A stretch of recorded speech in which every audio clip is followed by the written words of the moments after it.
ஆதிரா, வெறும் வார்த்தையை வச்சு வாழ முடியாது. அதுவும் இல்லாமல் இந்த ஆதியால் என்னை புரிஞ்சிக்க முடியாது. எனக்கு பழைய ஆதிதான் வேணும். உங்களை பார்க்க எனக்கு பிடிக்கலை. கிளம்புங்க. ஆதிரா, வெயிட், கொஞ்சம் பேச விடு. உண்மைதான், உன்னை எனக்கு தெரியலை. ஆனால் கொஞ்சம் கொஞ்சமாக உன்னை புரிஞ்சுக்கிறேன். ஆதிரா, எனக்கு நீ மற்றும் நம்ம குழந்தைதான் குடும்பம். வேற எனக்குன்னு என்ன சேர்ந்தவங்க யாரும் இல்லை. எனக்கு நீங்க வேணும். ஆதிரா கலகலவென சிரித்தாள். ஆதிரா, சார், நான் தான் உங்கள் மனைவின்னு யார் சொன்னா? எல்லோரும், என்னை சுற்றி இருக்கிறவங்க எல்லோரும் சொன்னாங்க. ஆதிரா, உங்கள் மனைவி யாருன்னு உங்களுக்கு மற்றவங்க சொல்லி தெரிய வேண்டியிருக்கு. வேற யாரையாவது காட்டி இதுதான் உங்கள் மனைவின்னு சொன்னாங்கன்னா அதையும் ஏற்றுக்குவீங்களா? அதை விடுங்க. அவங்க சொன்னது ஒரு வேளை பொய்யா இருந்தா, நான் உங்கள் விரோதியோட ஆளாயிருந்தா, என்னால் உங்கள் உயிருக்கு ஆபத்து இருந்தால், அவ்வளவு ஏன் உங்களை கொலை செய்ய முயற்சித்தது நான் தான் சொன்னா என்ன பண்ணுவீங்க? ஆதிரா, ப்ளீஸ், பொய் சொல்லி குழப்பாதே. ஆதிரா, கொஞ்ச நேரம் பேசுனதுக்கே குழப்பமாக இருக்கா? இப்போ சொல்லறேன். ஆதி சார், உங்களை கொலை செய்ய முயற்சித்தது நான் தான் இல்லைன்னு உங்களால் நிரூபிக்க முடியுமா? உங்களை சுற்றி இருக்கிறவங்க சொல்கிறதை நம்புறீங்க தானே? இதையும் நம்புங்க. நானே சொல்லறேன். ஆதிரா, அந்த ஆக்சிடென்ட் கொலை முயற்சின்னு நினைக்கிறாயா? ஆதிரா, சரியாக பிடிச்சிட்டிங்க. ஆமாம், கண்டிப்பாக கொலை முயற்சி. உங்களை ஹாஸ்பிட்டல் படுக்கையில் வைத்துவிட்டு உங்களை காப்பாற்றணும்னா நான் டிவோர்ஸ் பண்ணணும், குழந்தையை கலைக்கணும்னு சொன்னாங்க. உங்களை பார்க்க எனக்கு 2 நிமிஷம் அனுமதி கொடுத்தாங்க. உங்கள் நண்பர்கள் என்னை ஆப்ரேஷன் தியேட்டரில் வச்சு கொலை பண்ண சொல்லி டாக்டர்கிட்ட பேசினாங்க. எத்தனை கொடுமையான வேதனையை அனுபவிச்சிருக்கேன் தெரியுமா? யார் கண்ணிலும் படாமல், சாப்பாடு இல்லாமல் வயிற்றில் குழந்தையை வச்சுக்கிட்டு பிச்சை எடுத்திருக்கேன் தெரியுமா? அவளை நெருங்கி அணைத்து கொண்டான். சாரி, மன்னிச்சிடுமா. ஆதிரா அவனை தள்ளிவிட்டு, மறுபடியும் அப்படி உன்னை சந்திக்க என்னால் முடியாது. இப்போ என்னோட வாழ்க்கை அமைதியாக இருக்கு. அன்பான கணவன், அழகான குழந்தை. என்னோட வாழ்க்கையில் தலையிடாமல் கிளம்புறீங்களா? ஆதிரா, மறுபடியும் சும்மா பொய் சொல்லாதே. உன்னோட கண்ணில் தெரியுது உனக்கு என் மேல் எவ்வளவு அன்புன்னு. கல்யாணம் பண்ணிக்கிட்டேன், சந்தோஷமாக வாழ்ந்துட்டு இருக்கேன்னு ஏன் பொய் சொல்லுற? ஆதிரா, அப்பாடி, உங்களுக்கு எல்லாம் தெரியுது. என்னை பார்த்ததும் என்ன செய்வீங்க, எப்படி நடந்துக்குவீங்கன்னு உங்களுக்கு தெரியலை. முதல்ல நான் தான் உங்கள் மனைவியான தெரியலை. ஆனால் என்னை பார்த்ததும் என்னை பற்றி எல்லாம் சொல்லிடுவாராம். வேறு வேலை இருந்தால் பாருங்க. இனி என்னை தொந்தரவு பண்ணாதீங்க. கிளம்புங்க. போகிறேன். ஆனால் உன்னோட மனசில் நான் மட்டும்தான் இருக்கேன்னு சொல்லு. ஆதிரா, போயிடுறேன். தமிழ், உன்னோட புருஷன் இல்லைன்னு சொல்லிடு. நீ, நான், நம்ம குழந்தை சந்தோஷமாக இருக்கலாம். உன்னை கண்டிப்பாக நல்லபடியாக சந்தோஷமாக வாழ வைப்பேன். ஆதிரா, எதுக்கு தமிழ் என்னோட புருஷன் இல்லைன்னு சொல்லணும்? இந்த 1.5 வருஷமாக தமிழ்தான் என்னோட வாழ்வில் ஒரு ஊன்றுகோலாக இருந்திருக்கான். எப்பவெல்லாம் இடிஞ்சு உட்கார்ந்திருக்கேனோ அப்பவெல்லாம் எனக்கு உறுதுணையாக இருந்தது அவன்தான். குழந்தைக்கு அப்பா செய்ய வேண்டிய எல்லாமே அவன் செய்திருக்கான். என்னை இப்படி தொழிலதிபராக மாற்றினது அவன்தான். அவனோட விருப்பு வெறுப்பு பார்க்காம எனக்கு பக்கத்துணையாக இருந்திருக்கான். சந்தோஷத்தில் சிரித்தான். உன்னோட பேச்சிலிருந்து தமிழ் உனக்கு ஒரு நல்ல நண்பனாக இருந்திருக்கான்னு நல்லா தெரியுது. சீக்கிரம் உன்னை என்னோடு கூட்டிட்டு போவேன். ஆதிரா, இவனுக்கு ஞாபகம்தான் போச்சு. ஆனால் மூளை அப்படியே முன்னை மாதிரி பயங்கரமாக வேலை செய்யுது. இல்லை, அவர் என்னோட புருஷன். அதனால தான் அவன் என்னோட குழந்தைக்கு சித்தப்பா கொடுமை செய்துட்டு இருக்கானா? ஆதிரா, சித்தப்பா கொடுமையா? முதலாக கேள்விப்படுறேன் என்று வியந்தாள். அவள் முகமாற்றம் அவனை வெகுவாக கவர்ந்தது. அவளுக்கு நெற்றியில் முத்தமிட்டு, என்னை டிவோர்ஸ் பண்ணாமல் வேற கல்யாணம் பண்ணிக்கிட்டதுக்கு உன்மேல் கேஸ் போடுவேன். ஆதிரா, நானும் போடுவேன். உங்களை கோர்ட்டில் சந்திக்கிறேன். சரி, ஓகே. ஒரே ஒரு முத்தம் கொடுத்துட்டு கிளம்புறேன். ஆதிரா, முடியாது. சத்தியமாக நான் கொஞ்சமாக உன்னை லவ் பண்ணி பழைய ஆதி போல மாறி உன்னை என்னோட கூட்டிட்டு போகணும்னு எதிர்பார்க்கிறேன். என்னை கோபப்படுத்தி ஏதாவது தப்பு செய்ய வச்சிடாதே, அப்புறம் உனக்கு தான் பிரச்சனை. Athira: hello sir. அதுக்கு மேலே எனக்கு கோபம் வரும். ஆதி: கோபம் வந்தா என்ன பண்ணுவ? ஆதிரா: நீங்கள் என்ன பண்ணுவீங்களோ அதை விட 2 மடங்கு நானும் செய்வேன். ஆதி அவள் அருகே குனிந்து: நான் உன்னை ரேப் பண்ணுவேன். ஆதிரா: நானும் என்றவள் யோசித்து முகம் சிவந்து அறைக்குள் ஓடி ஒளிந்தாள். ஆதி புன்னகையுடன்: உன்னோட கோபத்துக்கு ஆளாக நான் தயாராயிருக்கேன் என்று அவள் அறைக்கதவு முன் நின்று கத்தினான். ஆதி: சீக்கிரம், உன்னோட கேள்விகளுக்கு விடையுடன் உன்னை வந்து பார்ப்பேன் என்று கிளம்பினான். ஆதிராவையும் ஆதியையும் தனியாக விட்டு வெளியே வந்த மீனு தமிழ் அறைக்கு செல்லலாமா என்று யோசித்து அவன் சோகமாக வெளியேறியதை நினைத்து வேண்டாம், கொஞ்சம் அவன் தனியாக இருக்கட்டும் என்று முடிவு செய்து அந்த லாபியில் குழந்தைக்கு மரங்களை, ரோட்டில் வரும் வாகனங்களை காட்டி ஏதோ சொல்லி விளையாடி கொண்டிருந்தாள். ஆதிராவின் அறையை விட்டு வெளியே வந்த ஆதி லாபியில் மீனு குழந்தையை தூக்கி கொண்டு நின்றதை பார்த்தான். குழந்தையை கையில் வாங்கி கொண்டான். பேர் என்னடா குட்டி? அவள் மழலை மொழியில் திதி என்றாள். ஆதி அவளிடம் மயங்கி நாம சாப்பிட போகலாம் என்றான். மீனு தயங்கி குழந்தையை அனுப்பலாமா வேண்டாமா என்று யோசித்து நின்றாள். ஆதி மீனுவிடம்: நீ ஆதிரா கூட இரு, நான் குட்டியை கூட்டிட்டு போயிட்டு வரேன். மீனு பதில் பேசாமல் நின்று கொண்டே இருக்க, குழந்தை என்னோடதுமா, நான் பார்த்துக்கிறேன் என்று பதிலை எதிர்பார்க்காமல் நடந்தான். தனக்கு குழந்தை இருக்கு என்று தெரிந்ததிலிருந்து இந்த ஸ்பரிசத்துக்காக எத்தனை நாள் ஏங்கியிருக்கிறான். குழந்தையை தொலைத்த நாட்களுக்கு ஈடு செய்ய அவனுடைய வாழ்நாள் போதாது. அவளை அணைத்து அவள் வாசனையை முகர்ந்தான். திதி: அப்பா, ஆதிரா எதுக்கு அழுதா? ஆதி அப்பாவை பார்த்ததும் சந்தோஷத்தில் அழுதாங்க. அப்பா, நீ செத்து போயிட்ட, வரமாட்டேன்னு சொன்னாங்க. அப்படின்னா என்னப்பா? ஆதி பதில் சொல்ல தெரியாமல், உனக்கு என்ன வேணும் சொல்லு, சாப்பிடலாம். தோசை இல்லை? மசால் தோசை. ஆதி: வேற என்ன வேணும்? வேண்டாம், தோசை மட்டும் போதும். ஆதி: சாக்லேட், ஐஸ்கிரீம்? வேண்டாம், ஆதிரா அடிப்பா. ஆதி பாப்பாவை: ஆதிரா ரொம்ப அடிப்பாளா? இல்லை, கொஞ்சம் அடிப்பா. அப்புறம் நான் அழுதா அவளும் அழுவா. ஆதிரா அழுதா நான் அழுவேன். ஆதி குழந்தை முகம் முழுவதும் முத்தமிட்டான்.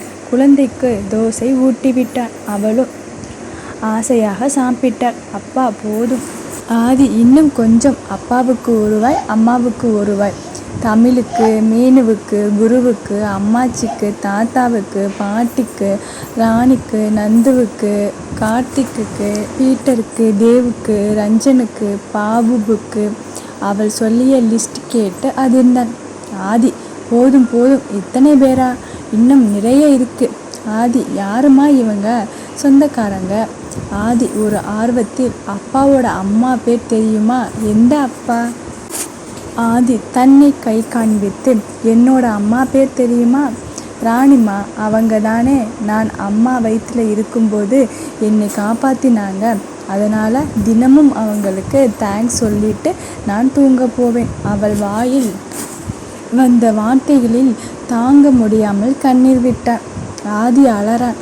அப்பா என்று ஆதியின் கழுத்தை கட்டி கொண்டு அழுதாள். குழந்தை பயந்து விட்டதை அறிந்து: இல்லடா, கண்ணில் தூசி விழுந்துச்சு. ஆதி பொய் சொல்லறான். ஆதி அவள் முகம் முழுவதும் முத்தமிட்டு பொங்கி வந்த அழுகையை அடைக்கு கொண்டு: இல்லை, நாம போகலாமா? திதி அவனுடைய கண்ணை துடைத்து விட்டாள். ஆதி அவளை நெஞ்சில் அணைத்து கொண்டான். இதனிடையே மீனு குழந்தையை அனுப்பிவிட்டு வெளியே நிற்பதை பார்த்த தமிழ்: என்ன டார்லிங், இங்கே நிற்கிற? மீனு: தமிழ், குழந்தையை ஆதி சார் வாங்கிட்டு போயிட்டார். எனக்கு பயமாக இருக்கு. குழந்தையை கொடுத்தது தப்பா? மச்சான் திட்டுவானா? தமிழ்: அவர் குழந்தையை அவர் வாங்கிட்டு போயிருக்கார், இதில் என்ன தப்பு? ஆதிரா: ஒன்றும் சொல்ல மாட்டா? மீனு: தேங்க்ஸ், எனக்கு இப்போதான் நிம்மதியாக இருக்கு. தமிழ்: ஒருவேளை அவர் குழந்தையை கொண்டு வந்து கொடுக்கலைன்னா அவ உன்னை கொன்னுடுவா. மீனு: பயப்படுத்தாதீங்க தமிழ், அவர் கொண்டு வந்து கொடுத்துருவார் இல்லை? தமிழ்: கண்டிப்பாக கொடுத்துருவார். திதி ரொம்ப நேரம் ஆதிராவை பிரிந்து இருக்க மாட்டா. மீனு: அப்பா, இப்போதான் நிம்மதி.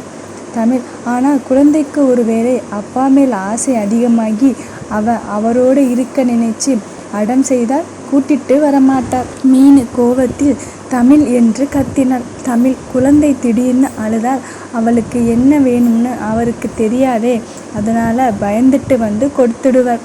மீனு குழந்தை அவரோட போகட்டும், ஆளை விடு சாமி, நான் ஆதி மச்சாங்கிட்ட பேசிக்கிறேன் என்று திரும்பி நடந்தவளை பார்த்து தமிழ் மீனு என்று மென்மையாக அழைத்தான். அவன் பரிதாப குரலை கேட்ட மீனு அப்படியே நின்றாள். தமிழ், என்னை விட்டு நீயும் போயிடுவியா என்று சோகமாக கேட்க மீனு மனதில் அவன் மேல் அனுதாபம் ஏற்பட்டது. மீனு, நான் எப்படி உங்களோட இருக்க முடியும்? தமிழ், என்னை தான் யாருக்கும் பிடிக்காதே, உனக்கும் பிடிக்காது, என்னோட யாருமே கடைசி வரை வரமாட்டாங்க இல்ல. மீனுவுக்கு என்ன சொல்வதென்று தெரியாமல் அவனை சமாதானப்படுத்த அவனிடம் நெருங்கி, ஏன் அப்படி சொல்லறீங்க? உங்கள் நல்ல மனசுக்கு நல்ல வாழ்க்கை துணை கிடைக்கும். தமிழ், உன்னை பார்த்ததும் நீதான் என்னோட துணைன்னு நினச்சிட்டேன், என்னோட வரமாட்டியா? மீனு, நான் எப்படி? தமிழ், உன்னோட குரு இருந்தா உன்னை தனியாக விடுவாரா? உன்னோட வாழ்க்கை அப்படியே நின்று போயிடாது. ஒரு காலகட்டத்தில் தனக்காக துணையை உன்னோட மனசு தேடும். அப்போ என்ன பண்ணுவ? அவர் இனி வரமாட்டார்னு உனக்கு நல்லா தெரியும். ஏன் நீ பிடிவாதமாக அவரையே நினச்சிட்டு இருக்க? மீனு, அப்படி இல்லை, இன்னும் நான் மனசளவில் தயாராகவில்லை. தமிழ், எத்தனை வருஷம் ஆனாலும் உனக்காக காத்திருப்பேன், என்கிட்ட வந்துடுவே தானே? எனக்கு நம்பிக்கை கொடுமா. மீனு கண்ணீர் வழிந்தது. அப்படி ஒரு மனமாற்றம் வந்ததுன்னா கண்டிப்பாக உங்களை தேடி வருவேன். தமிழ், தேங்க்ஸ் என்று சொல்லி ஆதிரா அறைக்குள் நுழைந்தான். தமிழ், என்ன ஒருத்தங்க ரொம்ப சந்தோஷமாக இருக்கிற மாதிரி இருக்கு, ஏதாவது நடந்திருக்குமோ? ஆதிரா, சி போடா.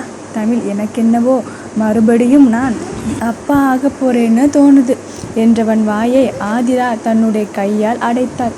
மீனு, என்ன மச்சான், இன்னைக்கு லிப்ஸ்டிக் முகம் முழுசும் போட்ட மாதிரி சிவப்பாக இருக்கு. ஆதிரா, மச்சான் வேண்டாம். அப்புறம் ஒருத்தங்களை பற்றி யோசிச்சுட்டே இருந்தாங்க, அதை பற்றி நான் சொல்லிடுவேன் என்றவள் வாயை மீனு அடைத்தாள். தமிழ் ஆதிராவின் விரலை கடித்தான்.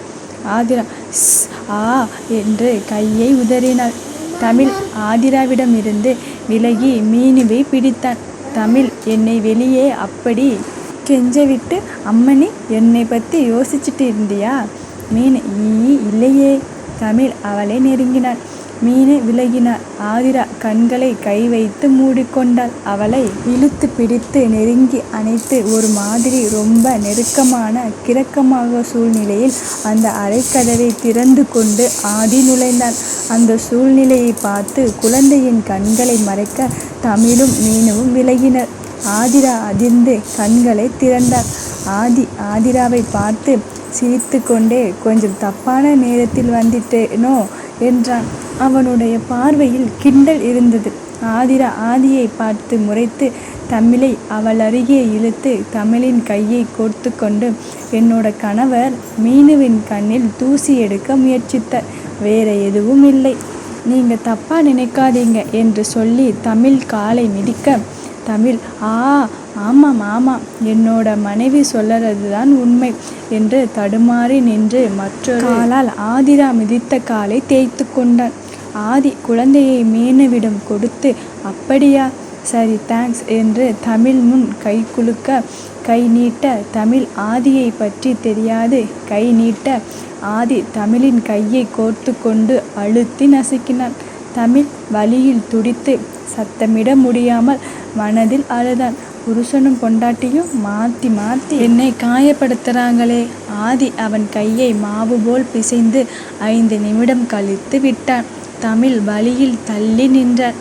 ஆதிரா ஆதியின் வெற்றி புன்னகையை பார்த்து பிறகு தமிழை பார்த்து அவன் வேதனையில் இருப்பதை புரிந்து கொண்டாள்.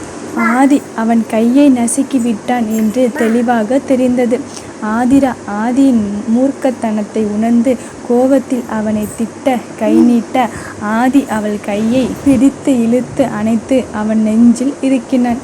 திமிர முயற்சித்தவளை முரட்டுத்தனமாக அடக்கி அவளிடம் குனிந்து காதருகே கிரக்கமாக குரலில், நீ என்னோட மனைவி, வேற யாராவது உரிமை கொண்டாடினால் கொன்னுடுவேன் என்று சிரித்து கொண்டே சொல்லிவிட்டு அதித்தியிடம் திரும்பி அம்மாவை பத்திரமா பார்த்துக்கோ என்று சொல்ல அதித்தி அப்பா எனக்கு கிஸ் என்று கேட்க அவளை மேனுவிடம் இருந்து வாங்கி அணைத்து முத்தமிட்டார்.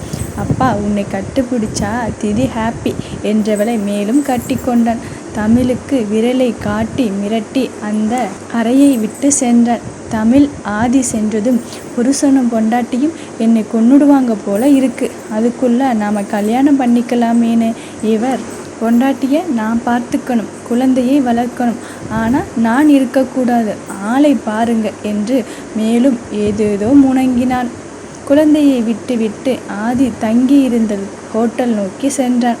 மனமெல்லாம் அவளின் நினைவு, அவளுடைய குரல், அவளுடைய ஸ்பரிசம், பிஞ்சு விரல்கள், அவளுடைய கொஞ்சல், முத்தம், மழலை, நடை, பாவனை உள்ளுக்குள் சிலிர்த்து கொண்டான். இந்த 1 மணி நேர நெருக்கத்தை வாழ்நாள் முழுவதும் தொடர வேண்டும் ஏங்கினான். காலை சீக்கிரம் கிளம்பி என்னோட தேவதையை அணைத்து கொள்ள வேண்டும் என்று பிரிந்த நொடிகளில் அவன் உள்ளம் உருகியது. ஹோட்டல் அறையில் சாப்பிட பிடிக்காமல் தேவதை பிஞ்சு கைகளால் ஊட்டிய அந்த தோசையின் சுவையை இழக்க விரும்பாமல் படுத்து கொண்டான். அம்மா நீ உயிரோட இருந்தா என்னோட மகளை பார்த்து ரொம்ப சந்தோஷப்பட்டிருப்ப. எவ்வளவு பெரிய பேச்செல்லாம் பேசுகிறா, உனக்கு தினமும் நன்றி சொல்வாளாம்.